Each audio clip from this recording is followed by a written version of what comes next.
Hi, everyone. Welcome back to another Ask Me Anything. I am Gini Dietrich. I have to tell you all something. I am way over my skis right now. It has been a year. I have been a first grade teacher. I have been a second grade teacher. We went back to school on a hybrid model on January 19th. We were in school for 3 weeks when we had a 2-week February break. We were in school for 2 days after February break when we had to quarantine for 2 weeks because a friend in class tested positive. We went back to school last Thursday. Fridays and Mondays are virtual days. So we had one in-person day, virtual day, home days, as the small child calls them, virtual day, in-person day Tuesday, Wednesday, yesterday, when I'm recording this, so Wednesday of this week, we received a phone call at noon saying we had to come home. So we are quarantined again for 2 weeks, except spring break begins next week. So I've had my child in school in person in this hybrid schedule for a whopping 3 weeks and 3 days or something like that. She'll be home now until April 6th. The challenge is, and I know a lot of you are going through this, is you just can't get in a groove. There's no routine. There's no momentum. It's just chaos all of the time. Chaos in my house nonstop. Anyway, neither here nor there.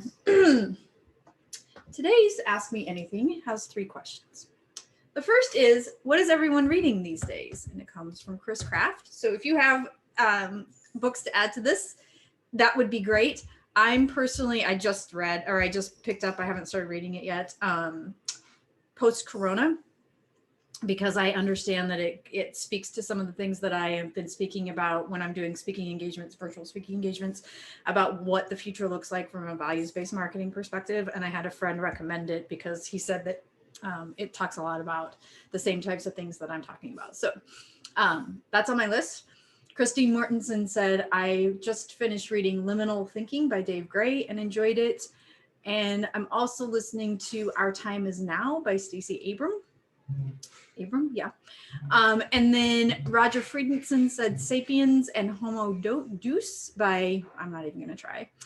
And Michael J. Fox's No Time Like the Future. So those are some good business nonfiction books for you to consider. If you want fiction recommendations, I am a fountain of information for that perspective, but it sounds like he's looking for nonfiction. So if you have books you'd like to recommend for Chris, let us know and I will tell him.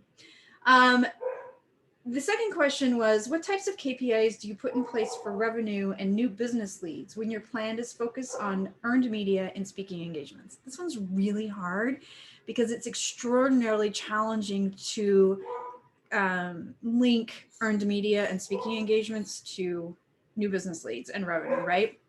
Of course, we can do it anecdotally. So if the client does a speaking engagement and somebody calls them afterwards and said, hey, I'd really like to work with you, that's anecdotal, right? And we know that came directly from the speaking engagement. If somebody calls and said, hey, I read about you in JD Supra, which is a legal publication, we can tell that as well, that's a direct correlation to the earned media efforts. But it's really challenging to translate that and correlate it, which is why I advocate the PESO model. But, I would look at things like every time you have a client conversation, say to them, did you get any new business leads out of that speaking engagement?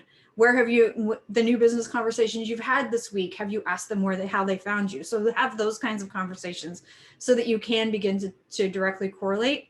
And then the other thing you can do is pay attention to Google Analytics and do some attribution. So you can say, okay, after the article ran in JD Supra, we had 4,000 visitors that came to the website from that specific article, and here's what they did. So then you can start to correlate it that way. But again, it's not going to get you all the way to new business leads and revenue, which is so challenging, so challenging. And you do have to integrate it with other things to be able to do that. But those are a couple of things that you can do without having to change course or, get the client to pay you more money to do a fully integrated peso model program. And then the last question is, how do we handle the death of an advisor? And this one is tough because it depends, right? And that's a crappy answer, but it depends on the relationship of the advisor. And it depends on who it is as well. So if it's somebody that is well known from the business, like for instance, I'm an advisor in 3 businesses, and I'm on the board of 2 businesses. If I unexpectedly passed away, there wouldn't be a need for them to make a statement, right? I mean, nobody knows that I'm that I'm not part of it because I'm an influencer in those organizations or in their industries. It's just board assignments that I've been able to achieve from my own personal perspective. But it wouldn't make sense. But if the advisor is really well known, then you would want to, right? Or let's say it's the chairman of the board or it's the CEO, you would want to do some sort of announcement. So I always relay this to 2 different situations where I've had crisis situations where an employee has died at work and how you handle that. And then I was working with Mr. Food back in the day, and he actually passed away on Thanksgiving Day. And it was not totally unexpected, but unexpected. And what we did is we made sure that we contact the top 20 media outlets that would want to know. And because of who he was, he was a celebrity. He was a food celebrity, celebrity chef. So we worked with the top 20 media outlets to let them sort of tell the story. We also crafted a statement for his family so that if a journalist contacted them, and they did, that they would have something to just send, that they didn't have to have the conversation over and over and over again. And then of course we posted on social, and we had a page on the website on the homepage that just came up that said "Rest in Peace," kind of like they did when Steve Jobs died. So I think it depends. I think it depends on who it is and what the relationship is. And it's always tricky, but the first thing you want to do is make sure that the family is okay and that you've had a conversation with somebody, a family member, to make sure that what you're planning to do is good. So there are your answers for this week. I will see you next week. If you have questions for us or would like to participate in the fun that we have in the SpinSucks community, you can find us at spinsucks.com/spin-sucks-community. That's spinsucks.com/spin-sucks-community. I'll see you next week. Bye.